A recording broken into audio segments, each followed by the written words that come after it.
everyone. Welcome to the February meeting of the Trivandrum Get Club. Welcome all delegates across Kerala. I know there will be many people joining. All the US enthusiasts will surely be joining, and also across Kerala and across India. So welcome all. So the last meeting was on 20th January.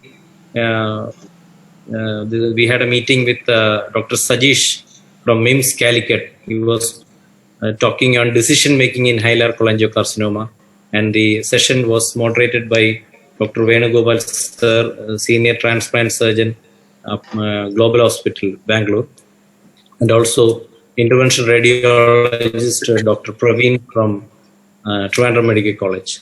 So today we have a very special meeting. We are honored to have with us a very special guest as speaker, Dr. Vinay Dhir, who is, sir, he's a pioneer in interventional endoscopic ultrasound and a world-renowned endoscopist, known for his interventional endoscopic skills. He has been a faculty in several international US conventions and also international US workshops. Not only that, he's also a great teacher, and also is instrumental in setting up the US school and teaching center at his institute, which is well known for training US enthusiasts across India. Welcome, you warm welcome, sir, to our Get Club Trivandrum, from all the delegates and from organizers. Thank you. Thank you. Very much honored to have you here.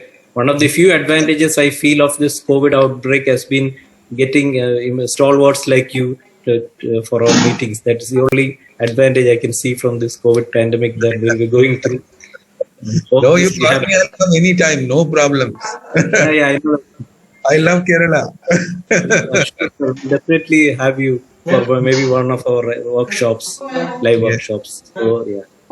So, and to moderate this session, we have Matthew Phillips, sir, who needs no introduction to the Kerala gastroenterology audience. He's again a stalwart in the field of interventional endoscopy, and especially interventional endoscopic ultrasound, renowned for his endoscopic skills worldwide. So welcome, sir, Matthew Phillips, sir, for in spite of your busy schedule to moderate this session. Thank you, sir. Thank you. And Thank also, you so much. to moderate the session, we have my own colleague with me, Dr. Madhu. He's a very skilled master endoscopy enthusiast, and also has a lot of experience in endoscopic ultrasound, both diagnostic and therapeutic. And so over to Dr. Madhu and Dr. Matthew. Sir, please welcome for a formal welcome and also to take the session forward. Thank you, sir. Very good evening. I think it's a great pleasure to be in this meeting. So when Harish Karim called me, then he just gave a bite to me. He said that Vinay Dhir is coming. So that I will say no. He knows that I will never say no. So he told that no, Vinay Dhir is coming. Then he knows that Vinay Dhir is an excellent faculty and is a very good friend of mine. And we have been associated for so many years. You know? So he immediately told that Vinay Dhir is coming. Then I cannot say anything. No, I said, okay, I'm coming. I will be there. So it's a great pleasure to have Vinay Dhir in one of these meetings, you know, and who else can discuss on or present on EUS, especially on the interventional EUS. And I'm also happy that Trivandrum Get Club is selecting or taking up topics like this, which is actually more interesting for young gastroenterologists, you know, because this is actually good for young upcoming gastroenterologists and endoscopists. Because, you know, I am sure in Vinay Dhir also will agree that during our time, learning EUS was a big pain. And we have to travel to Germany or some other place to learn EUS and then come back and teach others. Now it is very easy that we can get all these things in India, lot of time. So I'm also happy to be co-chairing with Dr. Madhu Shashiran, who is an excellent endoscopist as well as a good friend of mine. And I have a lot of friends in Trivandrum Get Club. I think this will be a good opportunity to meet everyone. And I'm sure that the presentation will generate a lot of questions, and we'll have a very good session on question and answer session also. Dr. Madhu, please. So I think we'll start the session without much waste of time. Okay, at the outset, let me thank Trivandrum Gut Club, Dr. Madhu, Dr. Harish, and of course my close friend Matthew. He took time out of his busy schedule to be here in the evening. So thanks Matthew, thanks a lot. I'll share my screen now. So I have been asked to talk on two topics.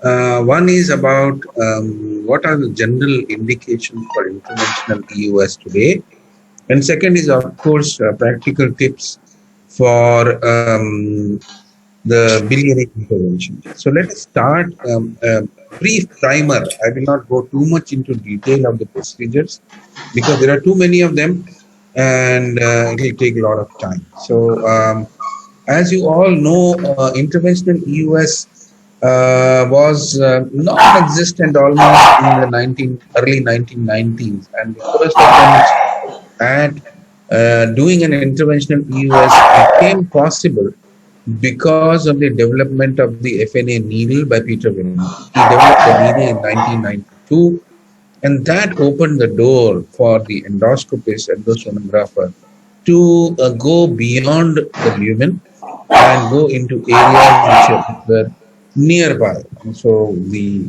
obvious first attack was on pseudocysts, and the first report of a EUS guided, not really EUS guided, there was EUS and endoscopy involved in that. Pseudocyst drainage came as early as 1992. And then celiac plexus block and pseudocyst drainage reports started appearing from 1998 onwards. 2001, the first EUS guided biliary drainage was done, and so slowly, one after the other, indications started appearing, and a group of small but very enthusiastic endosonographers started branching out into various areas of interventional areas. So the beauty of EUS, intervention EUS, is here you have a wonderful mix of therapeutic endoscopy, the ERCPs, the ultrasound, and of course interventional radiology. So interventional radiology basically is the father or mother, whatever you want to call it, of both ERCP and interventional EUS, because a lot of equipments that we use and even the maneuvers, especially in EUS, come from interventional radiology. So you have a wonderful mix of therapeutic endoscopy, ultrasound, and interventional radiology, and that makes it a little more difficult because you need to be good in ERCP, need to be good in therapeutic endoscopy, need to be good at your ultrasound skills, and need to understand how the interventional radiology is. So initially, as I told you, in the first 5-10 years, there were few case reports, good case reports, but complications were high, so people were scared. But last 10 years, the number of people practicing interventional EUS has really proliferated, and good number of publications also have come, which are creating paradigm shift in the management of many disorders. Oh, what happened? My slides are not moving. Just click on the slide. Sir, click on the slide and then it will move, sir. Click on intervention. Oh, yes. So, what are the indications for therapeutic EUS today? Broadly, this is a review article we wrote 6 years back, and they have remained more or less the same. So, you have ductal drainage, drainage of the bile duct, drainage of the pancreatic duct, drainage of fluid collection, that is pseudocyst, perirectal collections, liver abscess, bilomas. Then you have cancer-directed therapy, where radiofrequency ablation is coming up in a big way. We'll talk about it. Then, of course, you have alcohol ablation for cystic neoplasms, injection of chemotherapeutic agents, and then, of course, brachytherapy has been tried, which gave mixed results. And then you have miscellaneous like celiac plexus neurolysis, fiducial marker placement, and of course, indication which has become big in India, glue and coil injection for gastric varices. So we will discuss some of these, not all of these. So how has it come about? A little bit of philosophy. When you if you trace the history of ERCP,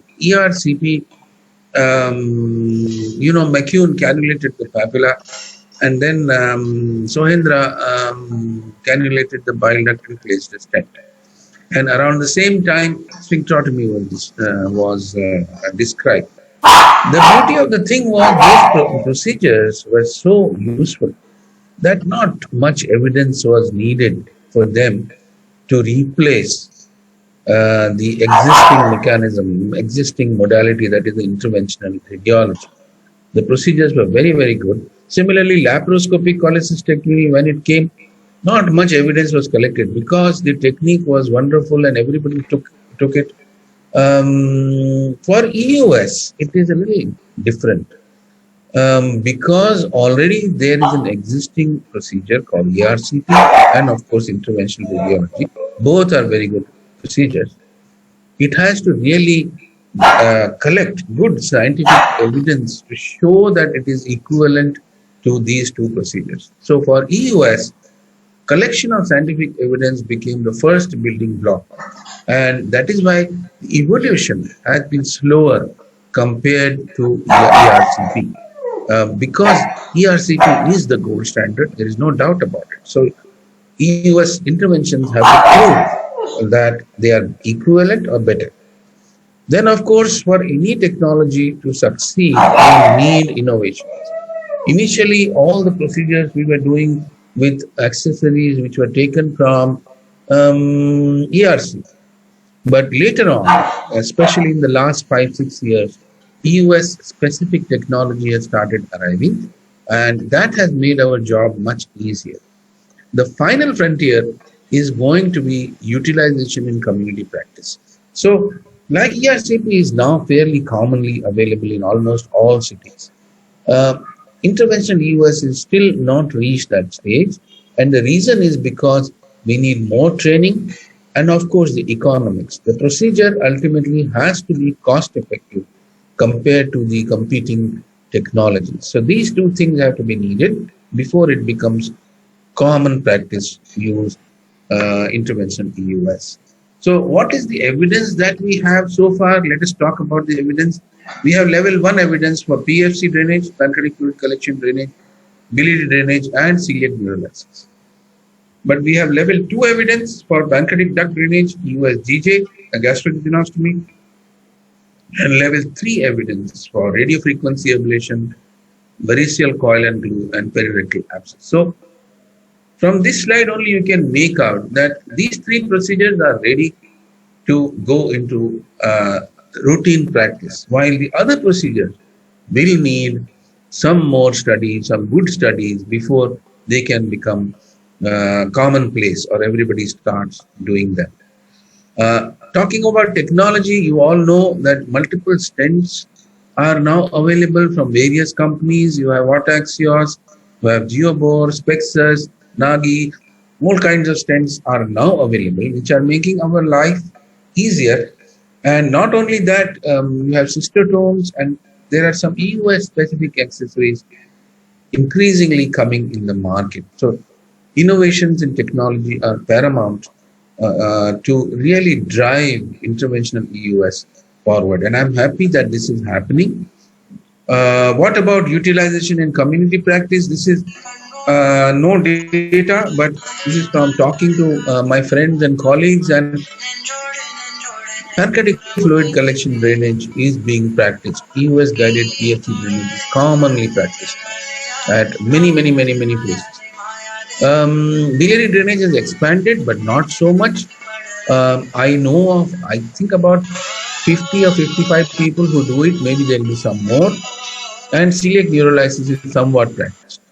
Regarding the others, pancreatic duct drainage, GJ, RFA, variceal coil and glue is commonly, I think in Kerala it is very popular, and perirectal abscess drainage. So here you need specialist centers. Still, they are not commonplace. So, what are the problems? Let us see. We will talk about PFC drainage first. So, we know that EUS guided approach is the choice. There were wonderful studies by Shyam Varadarajulu back in 2007, randomized studies which showed us that EUS guided approach is superior to what we were doing before using an ERCP score. We know that plastic stents are okay for pseudocyst, and we'll see a study now. Then lumen opposing metal stents or biflying metal stents have been a great advantage because they allow for necrosectomy in patients with walled-off necrosis. We also know that when we use a lumen opposing metal stent or biflying metal stents, you have to remove them early, within 4 to 6 weeks. Don't keep them, unlike plastic stents. Plastic stents you can keep for long, but these two stents you have to remove early, otherwise there can be problems. There can be adverse events. And this is still controversial. Permanent indwelling stents may not be needed in patients with disconnected pancreatic duct syndrome. This is my own hypothesis. I'll show you the study. But lots of people generally still place permanent indwelling stents in DPDS. But there are many issues which we need to solve. So LAMS is expensive. So what is the exact indication for that? We still do not know. Necrosectomy is cumbersome. It takes 1 hour, 1.5 hours. So we need devices, better devices, where necrosectomy can be safe and effective. And of course, cost effectiveness studies as to which is better, because obviously laparoscopy also exists and surgeons also like to do laparoscopic drainage.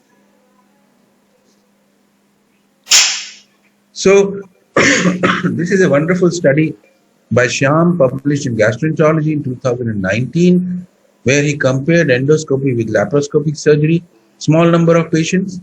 What he showed was that complications were significantly high in the laparoscopy group. Length of hospital stay was higher, and length of ICU stay was also higher. Now, that means endoscopy, EUS guided drainage is superior compared to surgery for pancreatic fluid collection drainage. However, if you go into the details of each of the complications, similar deaths, similar new onset multiple organ failure, similar systemic dysfunction, the only complication which is significantly higher in the surgery group is enteral pancreatic cutaneous fistula. Now, this is where I have my problems with this paper, because we do a lot of these procedures, and we have very good laparoscopic surgeons also who do excellent laparoscopic surgery. One, in our experience and in the experience of lots of my friends I've talked to, the enteral pancreatic cutaneous fistula is not such a big problem, and it does not cause mortality. There may be a little bit of delay in discharge. So this is a problem with this study. Then you have study from our friend Pramod Garg from All India Institute of Medical Sciences. Same topic, laparoscopy versus endoscopy. Same number of patients, about 30 in each group. Now you see the complications here. This is more like what we see. We do not see any difference in most of the complications between endoscopy and laparoscopy group, except fever is higher in the endoscopy group and infection is higher in the endoscopy group. Apart from that, mortality is same, everything else. So this, to me, appears more like our experience, that both endoscopy and laparoscopy, as of today, appear appropriate for drainage of pancreatic fluid collection. The next issue is disconnected pancreatic duct syndrome. Lots of attention is being drawn towards this. Initially, when we were studying it, probably we saw only the most complicated, the most difficult DPDS patients who were having fistulas and who were draining outside. But as we started doing MRCPs, we realized that a lot of patients have BPDS, which is not so morbid, and a lot of them do not develop fistulas, and a lot of them actually go on and become okay. So this is our paper which we published in 2018, where we did MRCP and ERCP in all patients, and we tried to classify the types of BPDS, and we classified into 1, 2, 3, 4. According to us, the commonest BPDS is where you have a main pancreatic duct communicating with the cyst, and then there is a disconnection. So you have a part in the tail which does not communicate here. This is the commonest type. And here, so the question of pancreatic duct stenting here or a continuous indwelling plastic stent here does not make sense. That is our own hypothesis. Not many people agree with it. So this is the two studies. Both are from India. One from AIG, very large retrospective study, and this is from us, one prospective study. You see very high frequency of disconnected duct, 73%. We did pancreatic duct stenting in almost 65% of cases because this was a protocol based. Wherever we could, we placed a pancreatic duct stent. And if you see the recurrence rates, so 73% of patients had DPDS, but only 13% had recurrence. Not all patients with DPDS will have recurrence. In our study, 9.1. Of course, it was higher compared to non-DPDS, but this is not a very high rate of recurrence in these patients. And we also followed up these patients, and we found that these recurrences are not actually recurrences. They are clear fluid. It is not walled off necrosis. It is clear fluid.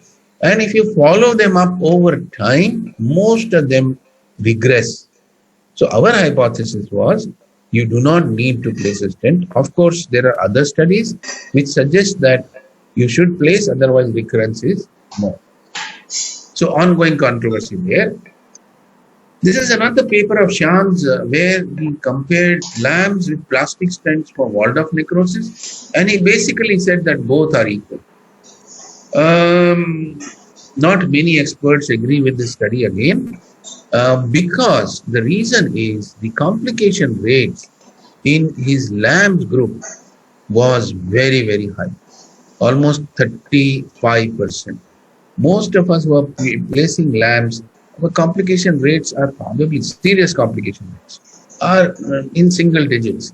So we personally believe that a LAMS helps in walled-off necrosis, but the final word is still not on. Yes, plastic stents can be used for walled-off necrosis, but we believe that lumen-apposic metal stents or biphasic metal stents are good because they allow us to do necrosectomy.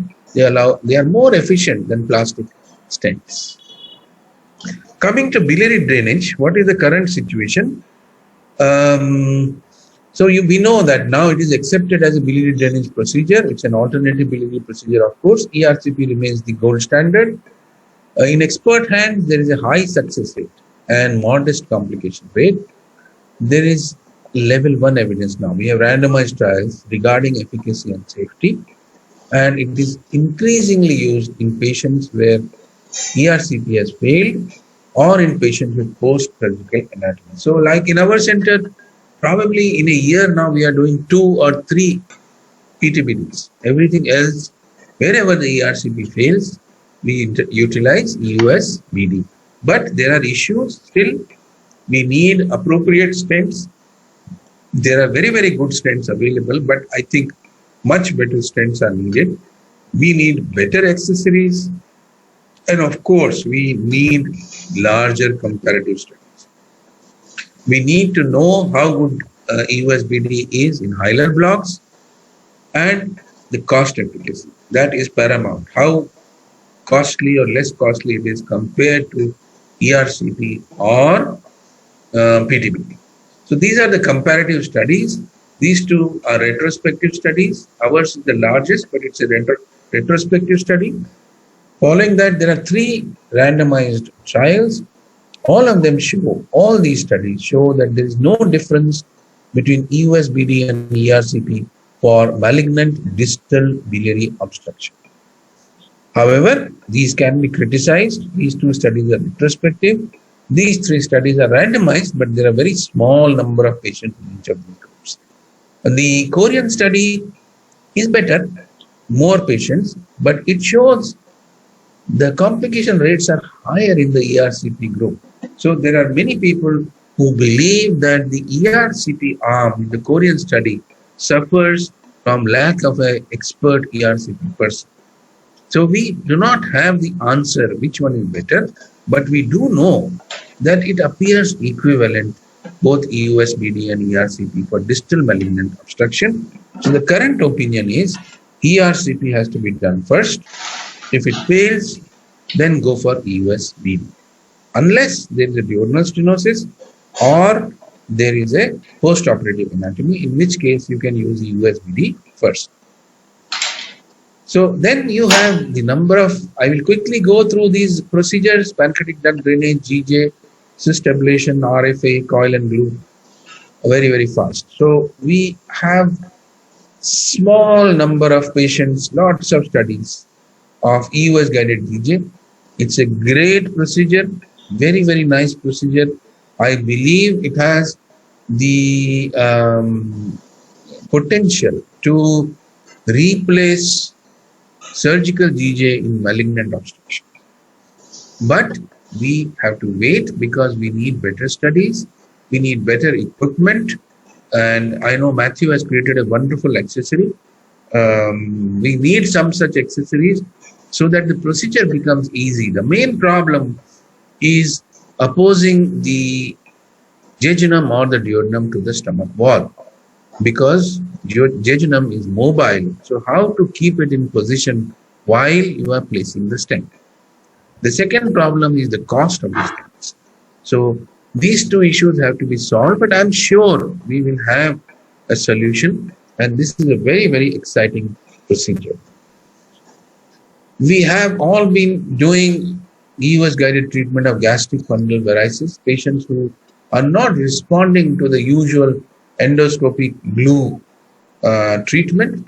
So it's a simple procedure, exciting procedure, but we need more evidence. This is the best evidence that we have so far. The study from US, 152 patients, more than 99% success rate, and 93% complete obliteration on follow-up.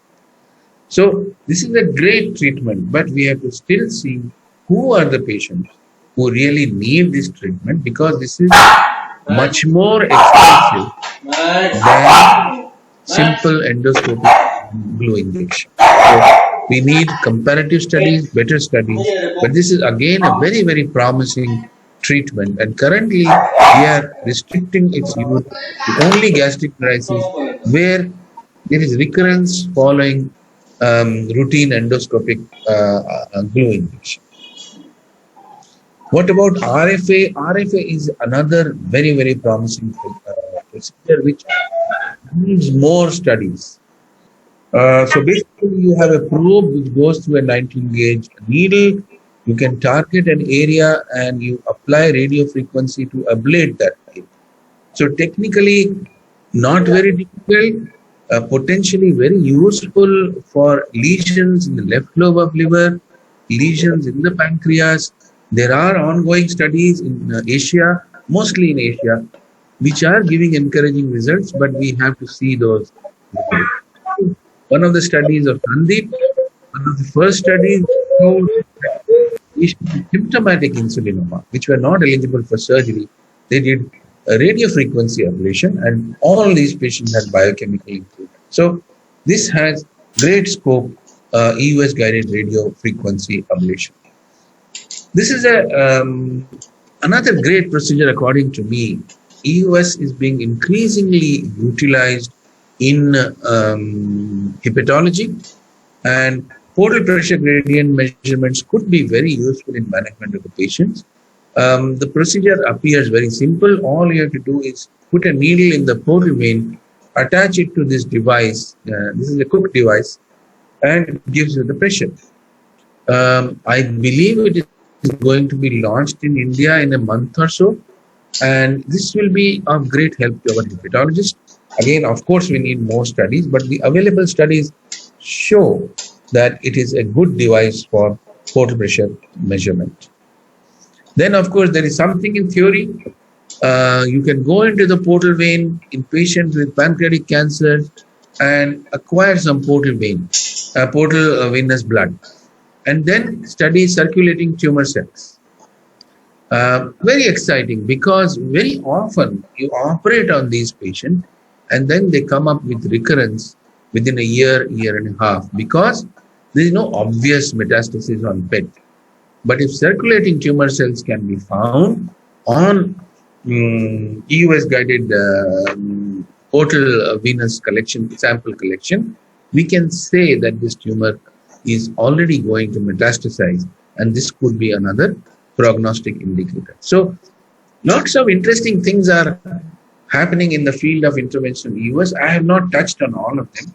I've just touched on a few of them. A number of procedures are showing great promise. Of course, we need training, more training, and we need a lot of enthusiastic endoscopists to take up these procedures, do studies, and yes, industry has to continuously support for innovation in technology. Thank you. Are we going to take questions, or should I start the next one also soon? We will have everything together after that. That is better. Okay. Fine. Then let me drink some water. So I think there is a housekeeping arrangement announcement. Those who want to ask questions, you may kindly post it on the chat box.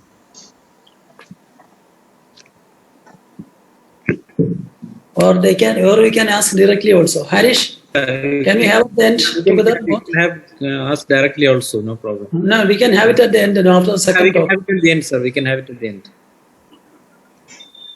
Okay, so coming back to EUS guided biliary drainage, we touched it in the first lecture.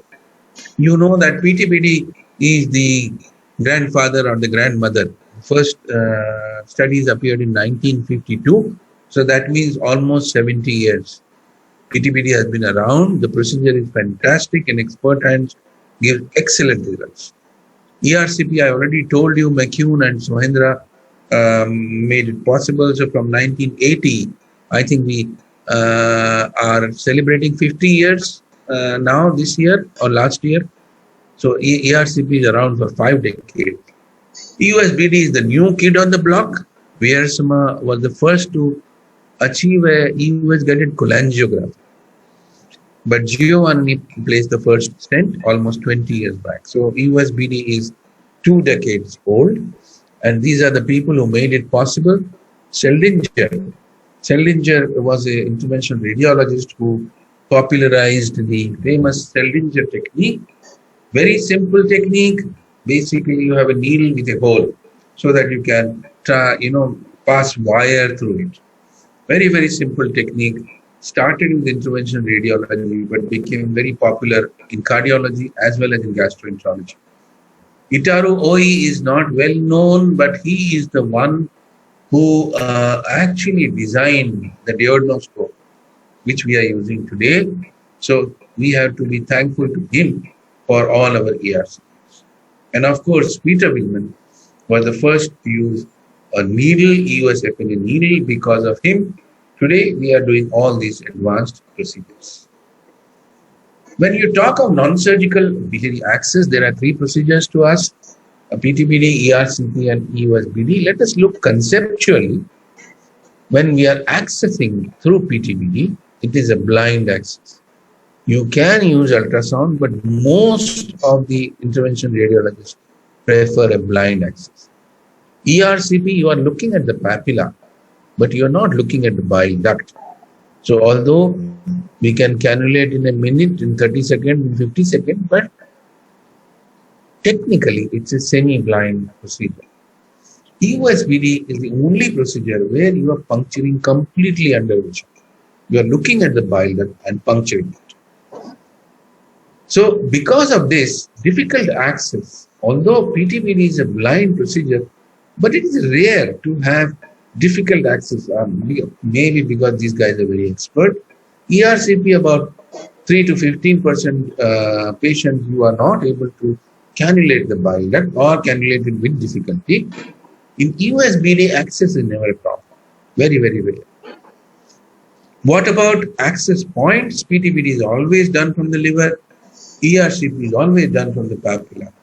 The advantage of USBD is you can puncture from the liver or you can puncture from the duodenum. So the duodenal stenosis aspect is taken out. If a patient has duodenal stenosis, you can always puncture from the liver. How about the stent placement? Of course, PTBD, you have an external stent placement or it's an antegrade placement. You're placing it from the liver down. ERCP is a retrograde placement. You are placing it from the papilla up.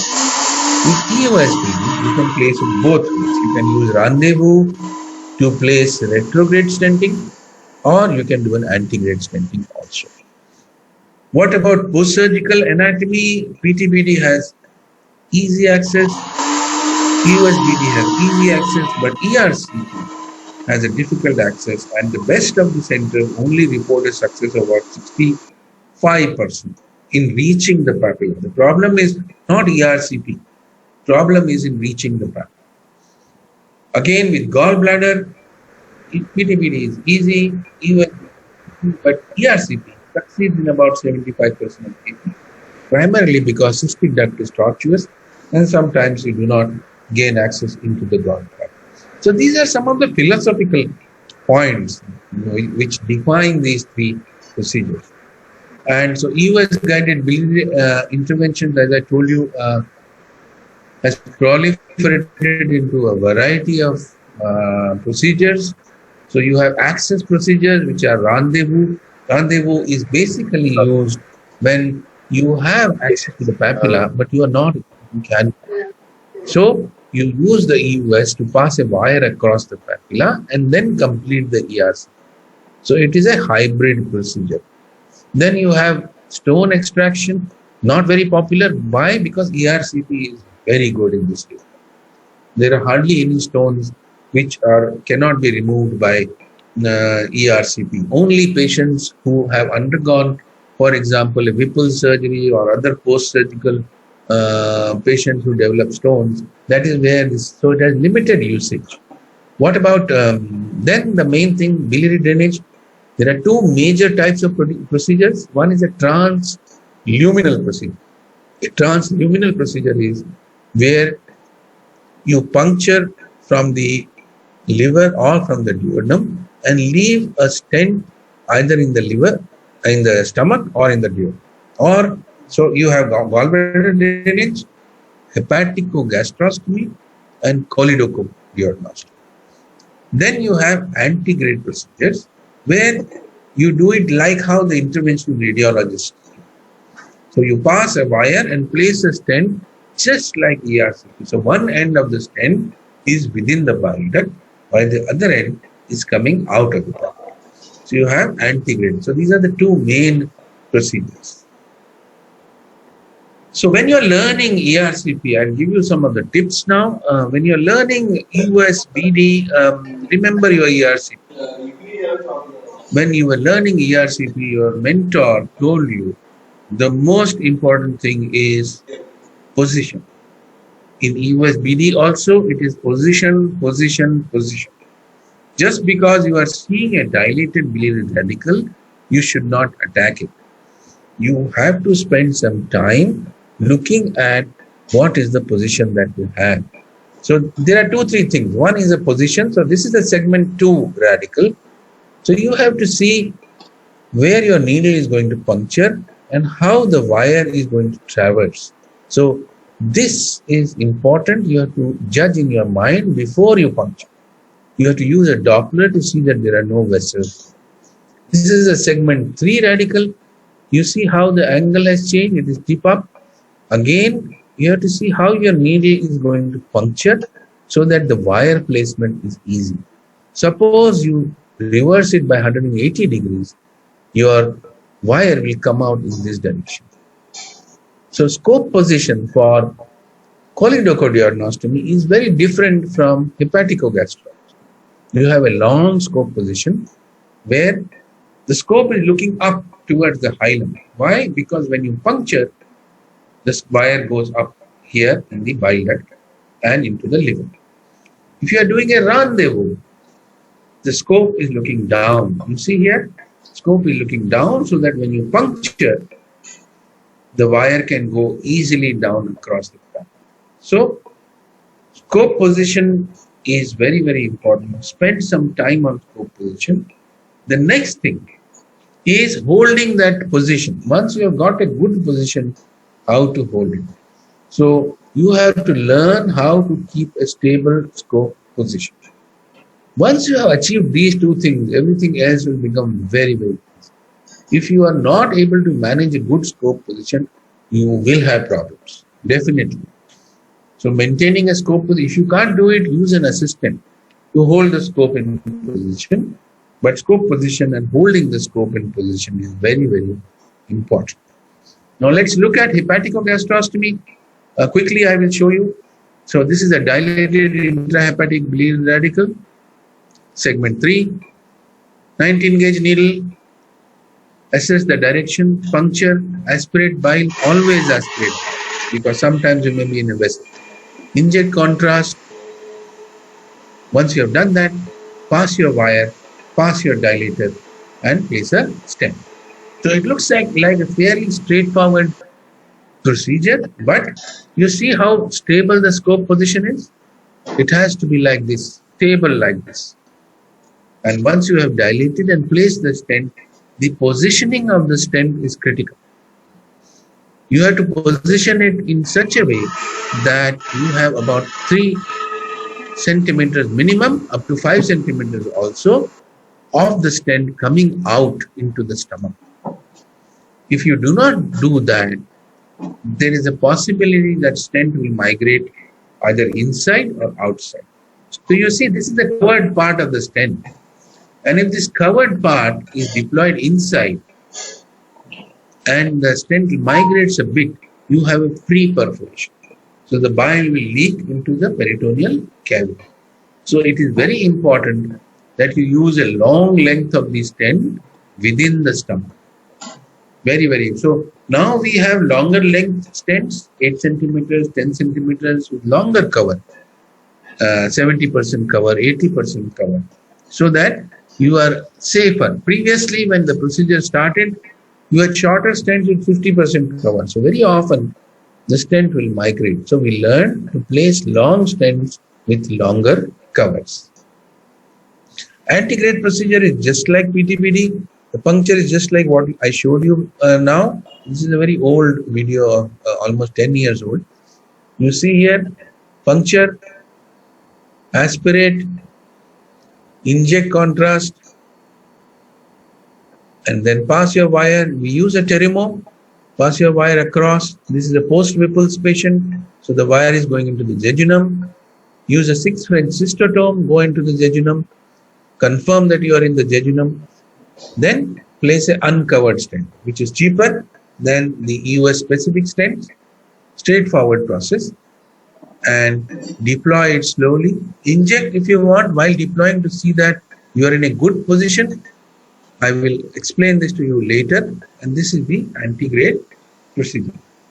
So this is a difficult and many people don't try it because passing a wire from the left hepatic duct across the papilla can be challenging.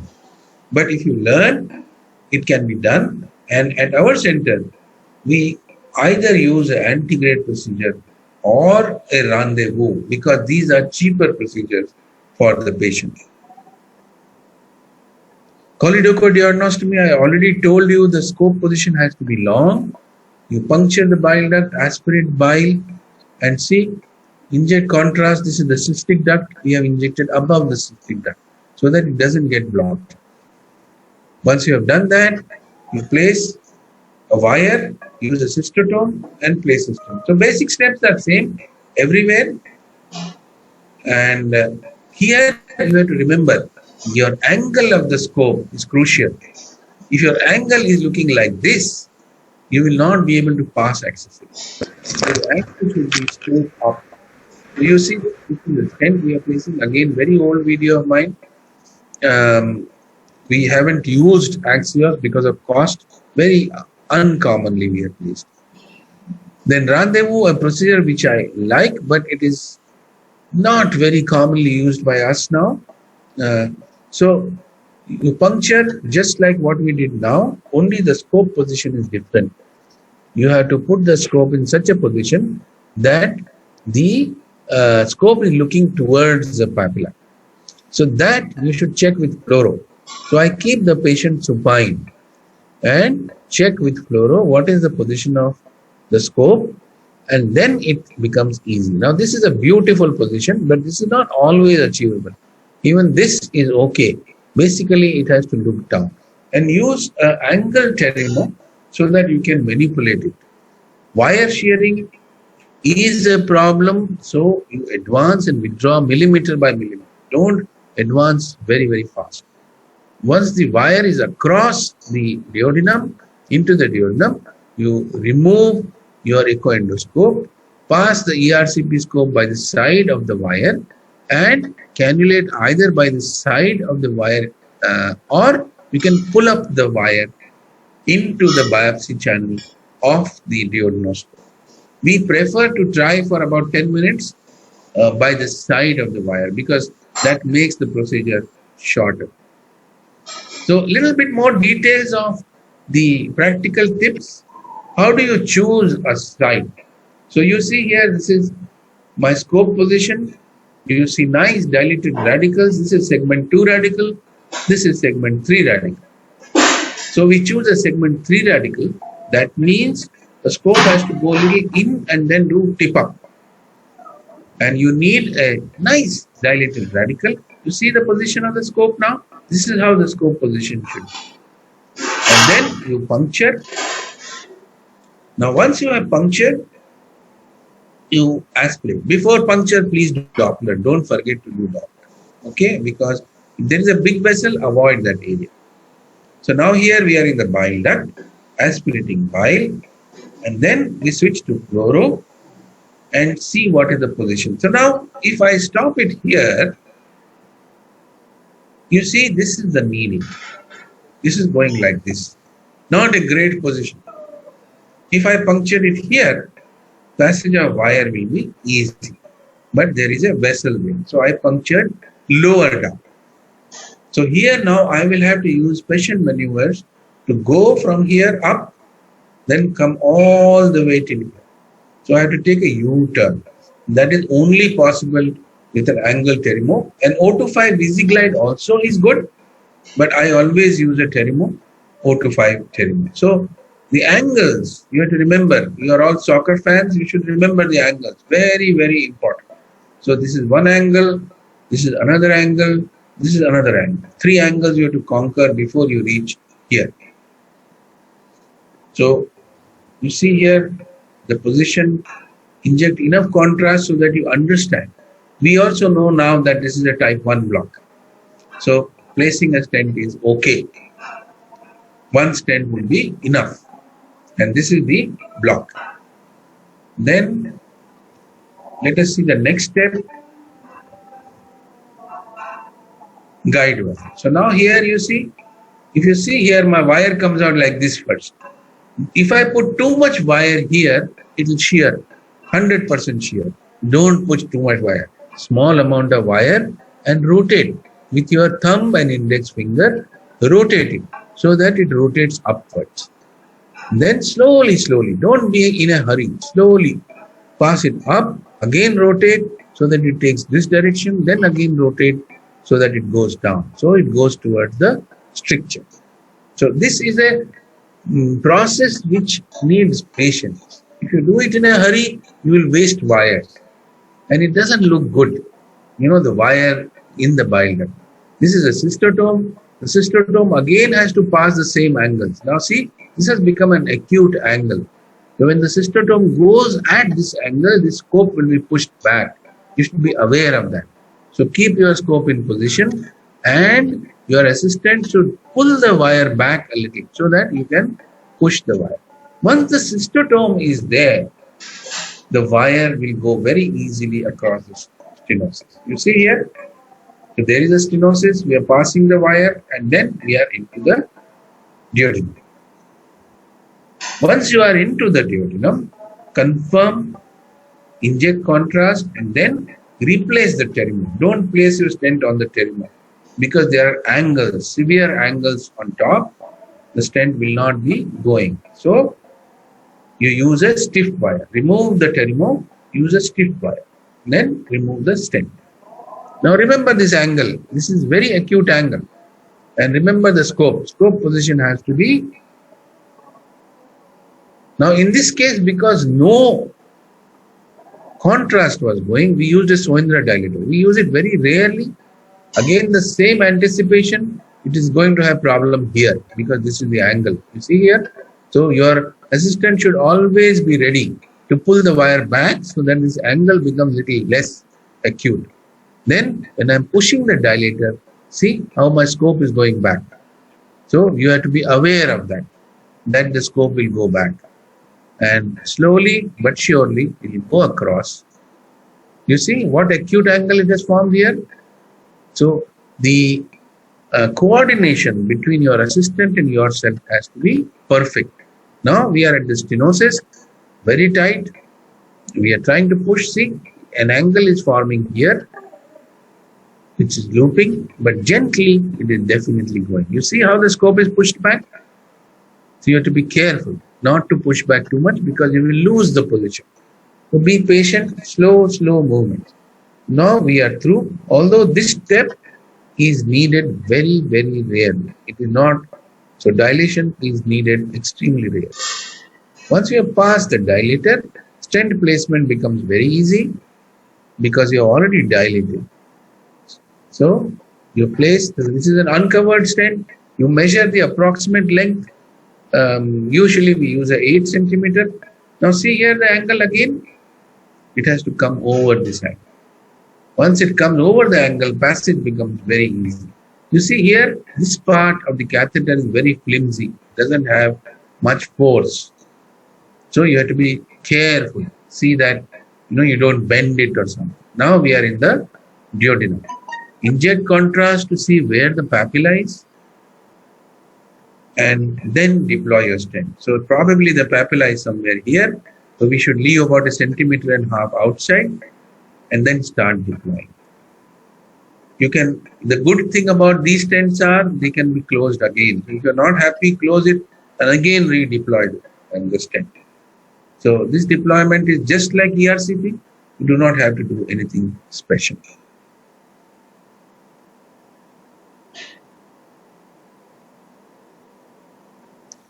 So these are some of the tips. Some people place a plastic stent here between the bile duct and the stomach.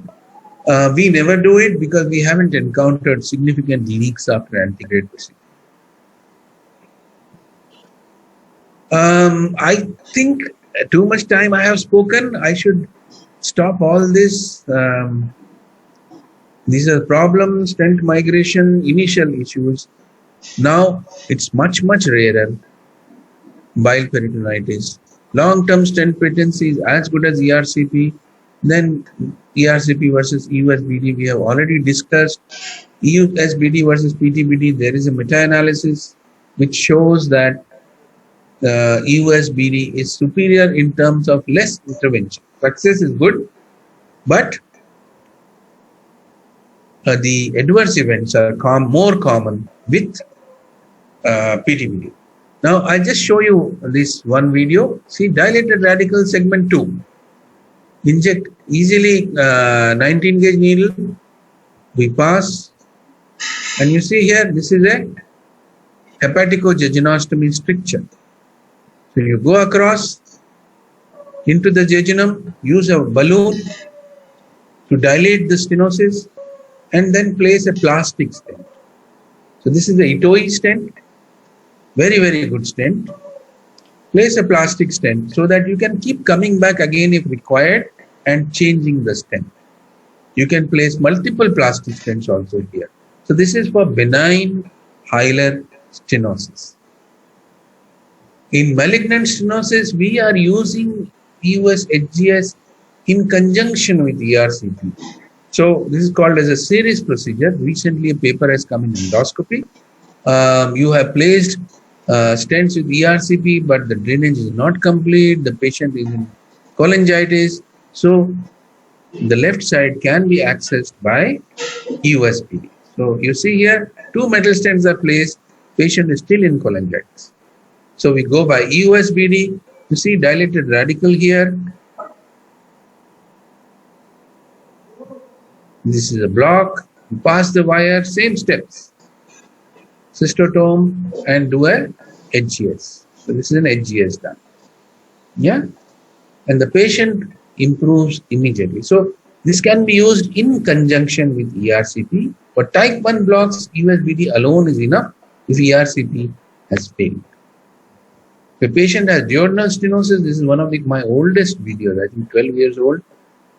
Patient with duodenal stenosis, dilated bile duct tumor, take an FNA, do a choledochoduodenostomy, and then do an enteral stenting. So you can do a double palliation in the same setting. Very, very useful for patients with double obstruction. I think I should stop here. Thank you very much for bearing me out, and let us have the question answer session.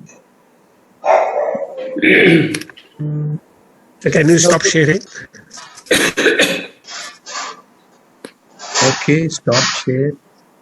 Yeah. Vinay, that is a wonderful talk, and you are a master of all the areas of EUS, and I'm sure you are the real master in EUS BD. So that is your area. That is your main playground. I have seen the models you create, the passion, the way how you manipulate the guidewire, train people, and techniques and all on that. So I am sure that you have shown a wonderful teaching video also. It is a great learning experience for all of us, not only beginners, even for the older people. It's actually a good learning experience. And I'm sure there will be some questions generated by this. And I just want to ask everybody that you can put the questions or ask directly to the speaker. And I just want to ask a very basic question to you. There is actually, for all these drainage procedures, or EUSBD, or for even for cyst drainage, when you use a 19 gauge needle, generally we use a beveled needle. But there is a needle by Cook that is called an access needle, which I was using it in the past for quite some time. But now I don't use it. See, do you think there is any advantage of using this when you use an access needle? Access needle is actually a needle without bevel, but it has got a rounded tip, and it is actually the tip is also not very sharp. It is actually instead of bevel, it is actually a rounded up one. So, what is your experience, and do you still use it? Or When it came, we all also got excited, and we started using it. It's a needle basically which prevents shearing of wire because the edge is not sharp. But that also becomes a disadvantage because the puncture is not great. So we abandoned. We used it for some time, but now, like you, we do not use it anymore. So, any other questions now before? Madhu, you want to ask any question? Sir, I'll just ask you a question. How often you have to use this cystotome electrocautery when you pass the cystotome after passing the guidewire through the FNA needle? So when you do the hepatogastrostomy? In all my patients, I use a cystotome. All. So once we have a needle puncture, a wire is passed, and then I use a cystotome early, not very late, because it allows me A, to manipulate the wire, and B, it also dilates the tract enough for me to pass a stent. So that I use as a dilator. It's a cautery dilator. So in all my patients, I use cystotome. unless you're using a hot stent. If you're using a hot stent, then of course you don't need any of these steps. You can straight place the hot stent. But otherwise, some of my Japanese friends use balloon, biliary balloon. They don't use cystotome primarily because it is not available in Japan. Not that they hate it.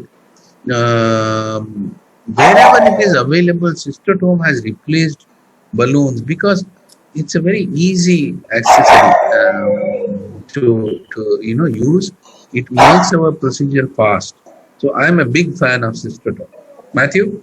Yeah, I also do the same thing. But in the same context, can I ask another question? No? When you do a EUS bile duct drainage, especially the antegrade fluid, there are three actually areas where there is actually a tightness. One is the gastric wall, liver capsule, and the bile duct wall. So what is your Right. technique in passing the stent? Many times we dilate and the stent will be a little bigger size on that. And the delivery system is many times 9 or 8. And dilator you use will be 8. We never use a 10 dilator system. Mostly we use a 6 one. So what will be your technique in actually using that? So how can you actually prevent pushing the stomach wall or pushing the liver away or the getting on the bile duct wall? And these are areas which actually a beginner finds difficult to get in. What are your techniques? Very important question. So I tried to explain it in the beginning of the text. It's very important that you have a secure scope position. So the scope should not move from where you are. That is number one. And number two is use a stiff wire. Don't you put your stent on a soft floppy wire. So if you are using a stiff wire, what we do is, my assistant, when I am there and I am pushing, at the same time, he removes about 5 millimeters. I am pushing, he is removing. So it gives a double movement.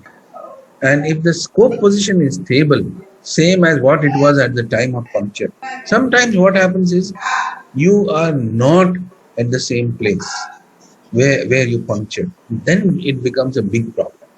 Then I totally agree that it becomes a very... So then under fluoro, if you see that your wire is turning, is curving in the stomach, that means your scope has moved. The wire has to be straight into the bile duct. And if the wire is straight, if it is a stiff wire, then placing the stent should not be. So basically, where you have punctured, where you have dilated, the stent should be in the same axis and same direction. Then it becomes easy. Otherwise, it can create problems. Okay, I think you are giving a very good message that unlike in pseudocyst drainage, you have to use fluoroscopy little more frequently in EUS BD, especially for the HGS. Dr. Madhu, I interrupted. I'm sorry. Carry on. No, sir. Sir, I would like to clarify one more thing. Given a choice, when you do this antegrade rendezvous, would you be more comfortable with putting a HG stent, or you prefer to push uncovered biliary stent through the ampulla? Which would be your first choice? This is always transpapillary procedures. I guess probably because I am an old timer, I still like my stent coming out from the papilla. So I do rendezvous and antegrade. Very few of my procedures are hepatical gastrostomies and choledochorionostomies. So the reason, one, the stents are cheaper. So my patient saves at least 35,000 rupees. If I use an uncovered biliary metal stent, and if I use any HGS stent, it's expensive. Okay. Second thing is, when I'm doing a rendezvous, if my patient can't afford, I can put a plastic stent through the papilla. Through the duodenal wall, I get a little scared to play. Not that it is very unsafe, but I get a bit scared of the leak. So I always try to pass my wire across the papilla. And only in few cases, probably about 10% of cases where I can't pass, I attempt HGS or... so this is not commonly followed all over the world, I know. People, because choledochoduodenostomy, hepaticogastrostomy are fast procedures, can be done relatively easily, and it is difficult to maneuver the wire. I understand it. But if we spend some time and patience, the complications of leaks become less. You are not keeping a stent across the intestine, stomach or duodenum. You are keeping a stent in the ERC position. There is an increased risk of pancreatitis because you are going through the terminal CVD and going through the papilla. So it becomes almost like ERC, 2.5% risk of pancreatitis with antigrades. But the leak becomes much less. So my preference, personal preference, is always either a rendezvous or antigrade procedure.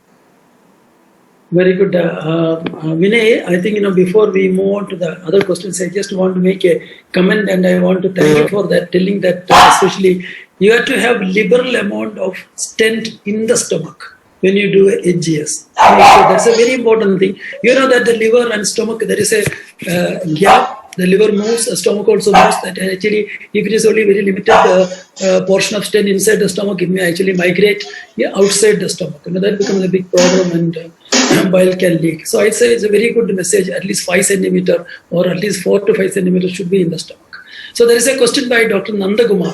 He is our secretary of ISG Kerala chapter, and he has been doing EUS and including therapeutic EUS. Let's ask a very pertinent question. In spite of EUS being used for therapy of gastric varices, especially the usage of gastric varices coiling, EUS gate coiling, why it is not still a first-line modality?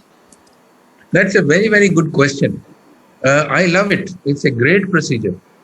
But I believe there are two issues here. One is non-availability of good studies, and two, cost. So, we use an endoscope, simple endoscope, and we put a glue. It's effective in probably 80-85% of patients. It works very well. Very cheap. The moment you add coil to it, you are adding cost to it. So that cost, how do you justify? The other issue which I have with the coiling is you can only place good coil. See, you can coil, no problem. But a good coil placement requires a nice, beautiful, bulging gastric varix in the stomach. Those kind of varices in practice I don't see very often. So if you put your coil outside the stomach wall, it is useless. It's going to float away. It has to be placed within the stomach wall. And to have a nice, juicy, round varix where you can put 1 or 2 coils, I don't think there are many varices that we see of that kind. Most often you will see varices where you will put glue under endoscope. They do very, very well. But yes, if we have studies which show that it is better and cost effective, why not? The procedure is very, very good, no question about it. Vinay, at the same time, I just want to ask you, will you put coil alone, coil plus glue, or glue? Which will be your choice? So I use both. I'll put one coil first, wait, see what is happening, and then in almost all cases, I will add a little glue, 0.5 or 1 cc of glue, then again wait and see what is happening. And so basically, both I think work well rather than either of them alone. I think it's a very good message. I think, if you can use both, that can actually cut down the cost of coil, using coil much. Right. So that is the reason it's being used. But you have to be very careful. You have to choose your coil in the right size. You have to measure the varix. Otherwise, it will just go away from there. Absolutely. And also, you have to be very sure you take adequate length and diameter of the coil as well. So I think that's a very good. And there are many patients, because we are a tertiary referral center. I'm sure you also must be getting. Patients have been undergoing all kinds of treatments. Glue, endoscopic glue has been done several times. Patient is still bleeding. Such patients come to us and you don't see a good varix in the stomach. You see large collaterals outside the stomach, and there is hardly any varix which you can coil. So I have got several patients, several requests by my gastroenterologist friends. I have done this, but the patient still bleeds. Now see if you can coil it. Those patients really are not ideal candidates for coiling. Usually is the case. Madhu, there are some questions in the chat box. Can you? And there are few questions, sir. One is, how long does it take to cut through the stomach when you are using the cystotome in a LGS? 3 seconds. Usually, how long? 3 seconds. If you One- are- One more question. Madhu, Can you use this HGS in type 3 or type 4 hilar block? This is from Dr. Shanid in Trivandrum. Yes, you can use it in type 3 and type 4 if there is a nicely dilated biliary radical on the left side. I personally believe that you should do it along with ER. We need to drain at least 50% of the liver to have a good drainage. And if you have that, so like in type 1 you will get, there is no problem. If in type 2 you may get. In type 3 and 4, I'm not sure you are getting that volume of liver drain. So I would do ERCP, try to drain the right system, and then do EUS bleeding for the left system. There is another question by Jimit Shah on. So we don't have IT stent here in India. That is a plastic stent. So can we use routine long plastic DPT, double pigtail stent, 10 flows for HGS? This is off the record. Pardon? I said this is off the record. I have not yet published it, but plastic stents are pretty good. If your patient can't afford, if your ERCP has failed, if there is no other option, please go ahead and place a plastic stent. After plastic stent, what is the experience of bile leak? No, not much. See, what has happened is all the literature on the plastic stents is before 2007-8. After that, we stopped using because the studies showed that there is a huge amount of leak. Now, the technique was not perfected then. The technique has only been perfected in the last 10 years. So, I have used plastic stents for choledochoduodenoscopy. I have used plastic stents for hepaticogastroscopy. They work very, very well, and the incidence of leak is not major. So there will be minor leak, but most of the time it will be asymptomatic. But I think if you ask me, the safest procedure will be using a metallic stent. If you want to be very safe. But for experts like you, even plastic stent is okay because you can. If your patient can afford, please explain to him that a metal stent is better. I explained it to him in ERCP that I would like to place a metal stent, but sometimes your patients can't afford that stent. Only in such situations you can use a plastic stent. That's what I'm saying, nothing else. But metal stents obviously are superior. Another question is from Dr. Anup John. He is actually a very good therapeutic endoscopist. So he has asked a very interesting question. What is your experience or what is the literature data on detecting the role of EUS in detecting vascular lesions like dura foci or ulcer bleed lesions, and what is the role of EUS in that? That's a very, very good question. So when I was training way back in 1994 in Amsterdam, we were doing a study, Paul Fukens was doing a study which was published later on detecting EUS and Dulafoy with EUS, and he showed significant success. He picked up the arteries, he picked up the arteriole, and he injected there and they could stop the bleeding. Unfortunately, since then, there is not much of literature on Dulafoy and EUS, but it's a very, very interesting area, and I'm sure that if you do an endoscopy in a patient, you have done an gastroscopy, colonoscopy, capsule, everything, and you haven't found any source of bleeding, and you are sure that patient is bleeding from this thing, upper GI, you spend a lot of time doing your gastroscope. Find one area where there is a little bit of, you feel that there is a bulge or something, and maybe put a probe, US probe, or put a US scope sometimes may not pick up. If you can put a probe and see an artery there, you will help the patient. So this was the experience many years back, and I'm sure I have not done too much of late. So, no, Vinay, we have some experience in actually looking at these lesions where even in ulcers sometimes, when you think that EOS could help, actually we use EOS guided glue injection. We use 0.2 or 0.1 ml, something like that. And it's probably useful. And I think, in ulcer as well as in vascular lesions where actually this can be used, sometimes it is useful. So, Madhu, some more questions in the chat box. One more question I can read. What are the steps you use to prevent leaks during CDS? So, leaks during CDS, number one, again I will emphasize, please keep your scope position good. Number one, most important, spend some time in getting a good scope position. A good scope position means the scope is looking towards the hilum. Try to achieve that position. Not always possible, but try. That is number one. Number two, don't dilate too much. Duodenal wall is thin. Bile duct wall is thin. So you do not have to do massive dilatation. A simple 6 French cystotome is more than enough.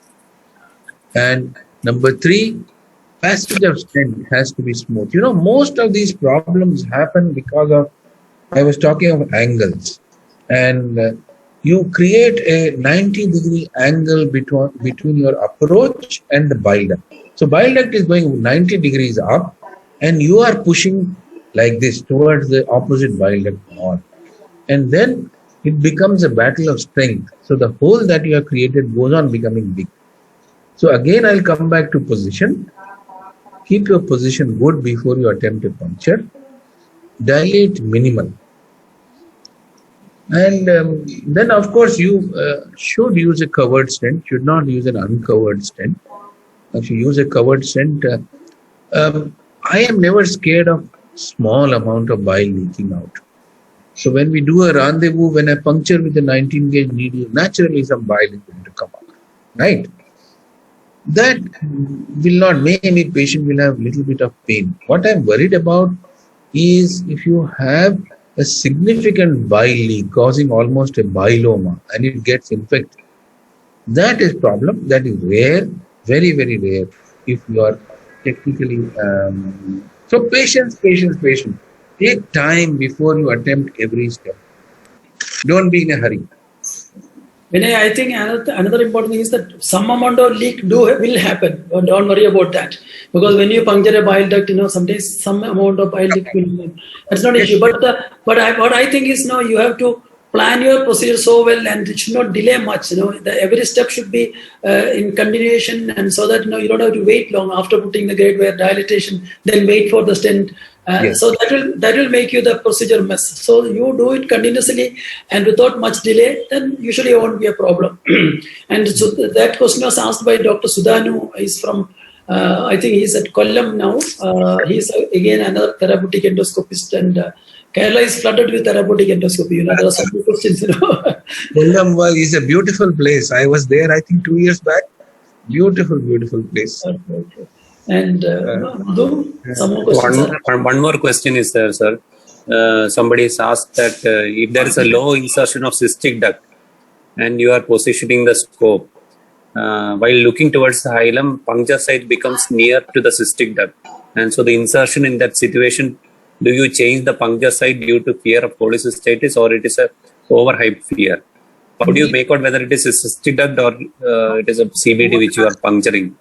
When you are very worried, place an axios, because that does not cover the cystic duct. But if axios is expensive, you don't want to place it, then please take care to avoid the cystic duct. I have personally seen cystic duct obstruction causing problems in my early times. So it does happen. It is not overhyped. So puncture above the cystic duct, not below the cystic duct. If you puncture below the cystic duct, when you place a stent, the stent will expand and block the cystic duct. This question is by Dr. Jimil Shah, who asked about the cystic duct issue. And I just wanted to ask you, I was about to ask you your experience of Axios in EUS, especially over the bile duct. What is your experience? Do you think it is useful or?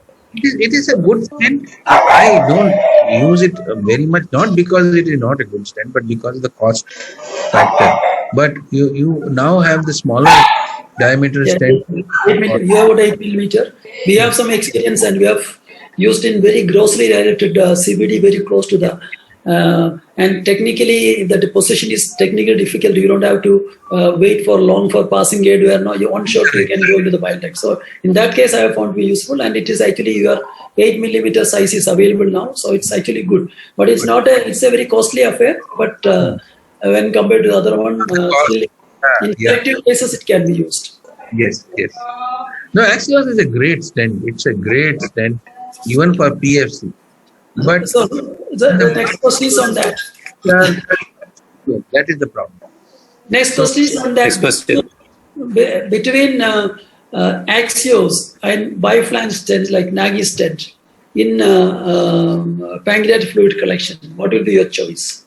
So again, cost determines my issue. It is not that biflange or Nagy is better than Axios.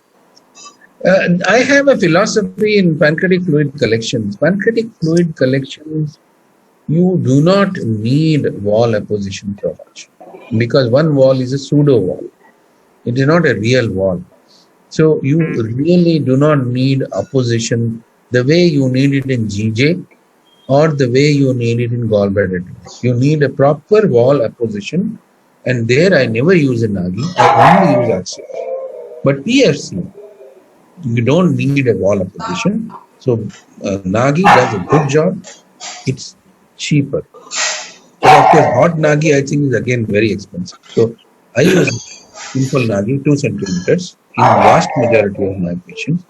Only if I am not very happy with my fluid collection. For example, I am seeing some vessel going through, or I am seeing the wall behind is not so great. Then I tell my patient, I am not very happy with this collection. Can I use an Axios? If you can afford, I use an Axios in such patients.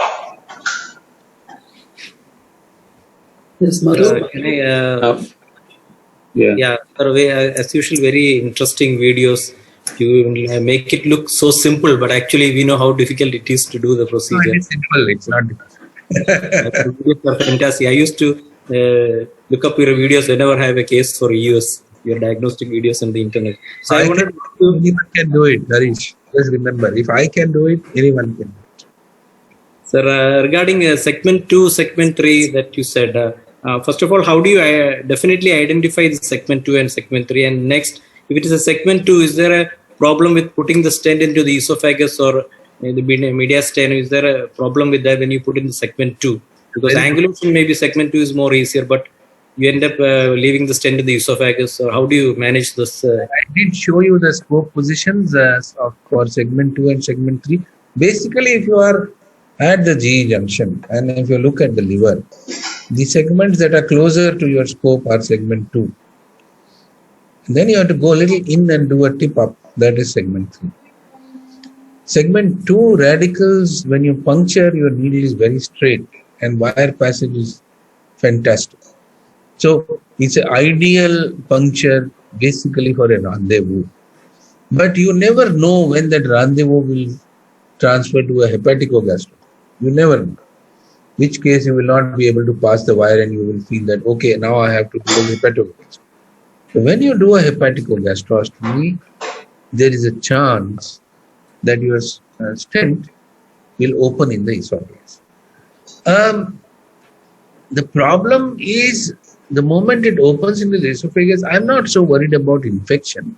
I'm more worried about food getting into the bile duct, clogging the bile duct, and creating secondary problems. So I would like my stent to be below the GE junction. I would like my stent to be away from the passage of food. So it should look down, should not look up. For all those things, segment 3 is far superior to segment 2. So nowadays I don't choose segment 2 even for rendezvous. If by your luck you are able to get a position, sometimes you get where you are puncturing a segment 2 but you are still below the G junction. You get. Then by all means place a segment 2 stent. But that is not very common. It happens rarely. In that context, can I give a suggestion or a comment? So, Vinay, suppose you have the stent is coming out of the lower esophagus or G junction. What I suggest is that you choose a longer stent and push it down into the stomach. It will not look up at the esophagus. We have to just push it down. So use a longer stent means you have got a longer segment lying in the esophagus. It looks quite odd initially, but then you can actually gradually push it down into the stomach. Sorry. Another thing is that what is the patient position for this HGS? You put the patient in supine position. I always start in the left lateral. Once my scope is at the G junction, I shift the patient flat. You can also do it in ERCP position. There is absolutely no problem. So semi-prone, prone, flat, all positions are good. So basically, I am used to X-ray in a supine position. So I do supine position. It doesn't give me any great advantage. Some people do it in left lateral. Some people do it in semi-prone. Whichever position you are used to, please continue using that. There is no need to change a position because all positions, ultimately you have to puncture and keep the position stable. So wherever you are comfortable. So I do it always with the patient in a flat position supine. But I'm not saying that it is a superior position. Vinay, for rendezvous, it's maybe better that you do in the ERCP position. For rendezvous, if you want to get the guide through the papilla and then you want to do the ERCP, it's better to put the patient on. I think I'm used for a decade now, so it is like very natural to see the anatomy in that way. Anyway, it's okay. If there are people who are doing in left lateral position ERCP, there are people doing ERCP position. So no issue. Whichever way you are comfortable. Whichever you are comfortable with. For rendezvous puncture, is it from the D1? Do you approach from D1 or which is the ideal for rendezvous? Because yes, compared to CDS.